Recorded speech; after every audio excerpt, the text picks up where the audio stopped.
నమస్తే, నేను సిరి. డాకు మహారాజ్ ఈ సినిమాకైతే పాజిటివ్ టాకే వచ్చింది. మరి కలెక్షన్స్ పరంగా ఎలా ఉంది, బ్రేక్ ఈవెన్ అయిందా లేదా, ఎక్కడెక్కడ అంటే బ్రేక్ ఈవెన్కి దగ్గర ఉంది అనేది కూడా మనం తెలుసుకునే ప్రయత్నం అయితే చేద్దాం. సో దీనికి సంబంధించి అంటే డాకు మహారాజ్ కలెక్షన్స్ గురించి మనకు తెలియజేయడానికి ఈరోజు మనతో పాటు ఉన్నారు ప్రముఖ సీనియర్ జర్నలిస్ట్ యజ్ఞమూర్తి గారు. నమస్కారం సార్. నమస్తే సిరి. సార్, డాకు మహారాజ్ ఈ సినిమా గురించి ఏంటంటే నాకు తెలిసినంత వరకు బాలకృష్ణ గారి కెరియర్లో వన్ ఆఫ్ ద బిగ్గెస్ట్ అంటే హయ్యెస్ట్ కలెక్షన్స్ పరంగా ఈ సినిమానే ఉందేమో అనిపిస్తుంది సార్. ఎందుకంటే బయటకు వెళ్తే ఎక్కువ ఈ సినిమా గురించే మాట్లాడుతున్నారు. మరి కలెక్షన్ పరంగా అసలు బ్రేక్ ఈవెన్ అయిందా లేదా, ఏంటి సార్ అసలు? ఇప్పటి వరకు కూడా బాలకృష్ణ సినిమాల్లోనే అత్యధిక ప్రీ రిలీజ్ బిజినెస్ జరుపుకున్నటువంటి సినిమాగా ఇది డాకు మహారాజ్ అనేది రికార్డు పుట్టల్లోకి ఎక్కింది. దీనికి ఒకటే రీజన్, వరుసగా ఆయన 3 హిట్లతోటి హ్యాట్రిక్ హిట్స్ ఇచ్చి సో మంచి ఫామ్లో ఉన్నారు. సో ఆ ఇమేజీ, ఆ క్రేజీ ప్రస్తుతం చాలా పీక్ స్టేజ్లో ఉంది ఆయనకి. 60+ ఏజ్లో ఆయన తిరుగులేని విజయాలతో దూసుకుపోతున్నారు. అందుగురించే ఈ సినిమాకి అంత మంచి బిజినెస్ జరిగిందని చెప్పాలి. ఆల్మోస్ట్ 81 కోట్ల దాకా వరల్డ్వైడ్గా ఇది ప్రీ రిలీజ్ బిజినెస్ జరుపుకుంది థియేట్రికల్గా. సో ఆ రకంగా చూసినప్పుడు కలెక్షన్స్ ఎలా ఉన్నాయి ఏంటి, ఎందుకంటే సంక్రాంతికి వచ్చినటువంటి ఇది కరెక్ట్గా 3 సినిమాల మధ్యలో ఇది వచ్చింది. సో దీనికంటే ముందు గేమ్ చేంజర్, దీని తర్వాత సంక్రాంతికి వస్తున్నాం. సంక్రాంతికి వస్తున్నాం అనే సినిమా ఫక్త్ సంక్రాంతి సినిమా. సో అందరూ కూడా ఫ్యామిలీ అంతా వెళ్ళి సో ఆ హిలేరియస్ ఎంటర్టైన్మెంట్కి దాన్ని ఆస్వాదించి హాయిగా కడుపొబ్బా నవ్వుకొని బయటకు వచ్చేటువంటి సినిమా అది. సో దాని ఎఫెక్ట్ని తట్టుకోవటం అనేది చిన్న విషయం కాదు. సో అంటే లేటుగా రిలీజ్ అయినప్పటికీ కూడా సంక్రాంతికి వస్తున్నాం అనేది అందరి దృష్టిని అంటే ప్రధానంగా ఫ్యామిలీ ఆడియన్స్ దృష్టిని ఆకర్షిస్తూ దానికి తగ్గట్లుగానే మంచి కలెక్షన్ సాధిస్తూ సో ఇందాక నేను చెప్పినట్లుగా 3వ రోజుకే బ్రేక్ ఈవెన్ అయిపోయి ఒక సంచలనం విజయాన్ని సాధించింది. సో అలాగే డాకు మహారాజ్కి వస్తే కలెక్షన్ పరంగా చూసినప్పుడు 4 రోజులు పూర్తి చేసుకుని 5వ రోజు నడుస్తూ ఉంది. సో కలెక్షన్ వైజ్గా చూసుకున్నప్పుడు సంక్రాంతికి వస్తున్నాం కంటే కూడా ఎక్కువగా కనిపిస్తుంది, ఎందుకంటే 2 రోజులు ముందే రిలీజ్ అయింది. ఇప్పుడు మనం చెప్పుకున్న 81 crores వరకు కూడా ప్రీ రిలీజ్ బిజినెస్ జరుపుకుంది. ఒక 82 crores వస్తే బ్రేక్ ఈవెన్ అయిపోతుందని. సో వరల్డ్ వైడ్గా చూసుకున్నప్పుడు 76% రికవరీ సాధించగలిగింది 4 రోజుల్లో. సో మిగతా రిమైనింగ్ 24% కూడా మిగతా 3 రోజుల్లో సాధిస్తుంది అనే నమ్మకాన్ని ట్రేడ్ వర్గాల వాళ్ళు వ్యక్తం చేస్తున్నారు. అంటే ఫస్ట్ వీక్ అయ్యేటప్పటికి సో 100% రికవరీ సాధించి బ్రేక్ ఈవెన్ అయ్యే అవకాశాలు పుష్కలంగా ఈ సినిమాకు ఉన్నాయి. 2వ వారం నుంచి ఓవర్ఫ్లో ఉంటుంది, ప్రాఫిట్ జోన్లోకి వస్తుంది అని చెప్పేసి ట్రేడ్ వర్గాల వాళ్ళు చెప్తున్నటువంటి మాట. సో 81 కోట్లు ఇప్పటివరకు కూడా 62 కోట్లు వచ్చేసినాయి షేర్ రూపంలో. అదే దీన్ని గ్రాస్ అయితే ఆల్రెడీ 101 crores ఇది 4 రోజుల్లో. సో వరుసగా 4వ సినిమా కూడా 100 కోట్ల గ్రాస్ దాటినటువంటి సీనియర్ హీరోగా ఇప్పుడు బాలయ్య బాబు ఇంకొక రికార్డును కూడా ఆయన సొంతం చేసుకున్నారు. సో అఖండ నుంచి ఇప్పటివరకు ఈ డాకు మహారాజ్ వరకు కూడా ఏపీ తెలంగాణలో వచ్చేటప్పటికి ఈ సినిమాకి మొత్తంగా చూసినప్పుడు 67 కోట్ల రూపాయల పైనే ప్రీ రిలీజ్ బిజినెస్ జరిగింది. 67 కోట్ల రూపాయలు. మరి ఇప్పటివరకు ఎంత వచ్చిందంటే 51.5 కోట్లు షేర్ వచ్చేసింది. అంటే గ్రాస్ అయితే 79 కోట్ల దాకా వచ్చింది అనుకోండి ఇయర్లీ. సో అందులో మనం అన్ని ఖర్చులు తీసేస్తే పర్సంటేజులు తర్వాత జిఎస్టీలు అన్నీ తీసేసినప్పుడు 51.5 కోట్ల షేరు నికరంగా ఈ సినిమాకు వచ్చింది. సో అలా సో నైజాంలో, సీడెడ్లో, ఆంధ్రాలో అన్ని చోట్ల కూడా ఒకే రకమైనటువంటి ఒక స్టేబుల్ ఈక్వేషన్స్ తోటి ఆ కలెక్షన్స్ తోటి ముందుకు వెళుతూ ఉంది.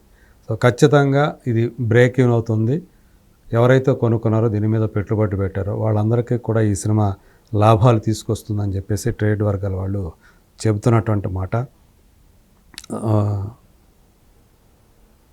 ఈవెన్ నాలుగో రోజు ఒక్కరోజు అంటే నిన్న 4వ రోజు వరకు చూసుకున్నా కూడా తెలుగు రాష్ట్రాల్లోనే 7 కోట్ల పైనే షేర్ రాబట్టగలిగింది.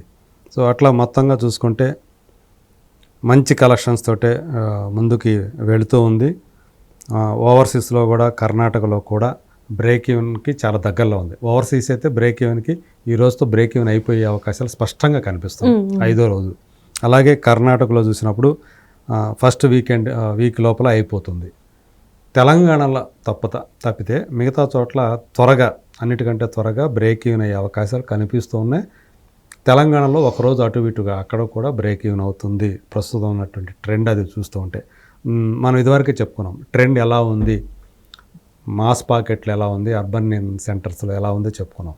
సో ఇది అర్బన్ సెంటర్స్లో కంటే కూడా బీసీ సెంటర్స్లో అంటే సింగిల్ స్క్రీన్స్ థియేటర్ ఇక్కడ మల్టీప్లెక్స్లు ఎక్కువ ఉండే మనకు తెలుసు. సో ఈ మల్టీప్లెక్స్ల్లో ఎక్కువ మంది ఛాయిస్ మాత్రం సంక్రాంతికి వస్తున్నాముగా మనకు కనిపిస్తూ ఉంది. అందువల్ల ఇక్కడ కొంచెం తక్కువగా మన కలెక్షన్లు నమోదవుతున్నాయి. అయినప్పుడు కూడా 1-2 రోజుల తేడాతోటి ఇక్కడ కూడా తెలంగాణలో కూడా బ్రేక్ ఈవెన్ అయ్యే అవకాశాలు పుష్కలంగా ఉన్నాయని చెప్పేసి చెప్తున్నారు. సో ఆ డాకు మహారాజ్ సివిల్ ఇంజనీర్ సీతారాం నుంచి నానాజీగా ఒక పాప వైష్ణవి అయిన ఒక చిన్న పాపని ఆ సంరక్షకుడుగా అతని ట్రాన్స్ఫర్మేషన్, అలాగే సివిల్ ఇంజనీర్ నుంచి ఒక డాకు మహారాజ్గా ఆయన ట్రాన్స్ఫర్మేషన్ ఏదైతే ఉందో అది చాలా బాగా ఆడియన్స్ని ఆకట్టుకుంటుంది, థియేటర్లకు రప్పిస్తూ ఉంది అని చెప్పేసి చెప్తూ ఉన్నారు. ఖచ్చితంగా డాకు మహారాజ్ అనేది ప్రాఫిటబుల్ వెంచర్ కాబోతోంది అనేది ప్రస్తుతం ట్రెండ్స్ని బట్టి మనకి అర్థమవుతున్నటువంటి విషయంగా చెప్పుకోవాలి.